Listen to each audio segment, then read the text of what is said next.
Dapat magkaisa ang mga mananampalataya. Mga kapatid, nakikiusap ako sa inyo, sa pangalan ng ating Panginoong Hesukristo, na magkaisa kayong lahat, na walang hidwa ang mamagitan sa inyo. Magkaisa kayo sa isip at layunin.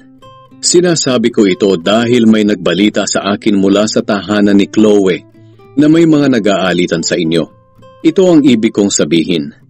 Ang iba daw sa inyo ay nagsasabi, kay Pablo ako. Ang iba naman ay, kay Apolos ako. May iba ring nagsasabi, kay Pedro ako. At ang iba naman ay, kay Kristo ako. Bakit? Nahahati ba si Kristo?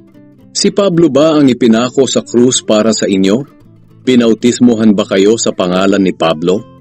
Salamat sa Diyos at wala akong binautismuhan sa inyo maliban kina Crispus at Gaius. Kaya walang makapagsasabing binautismuhan kayo sa pangalan ko. Binautismuhan ko rin pala si Stephanas at ang kanyang pamilya. Maliban sa kanila, wala na akong natatandaang binautismuhan ko. Sapagkat hindi ako isinugo ni Kristo upang magbautismo, kundi upang mangaral ng magandang balita.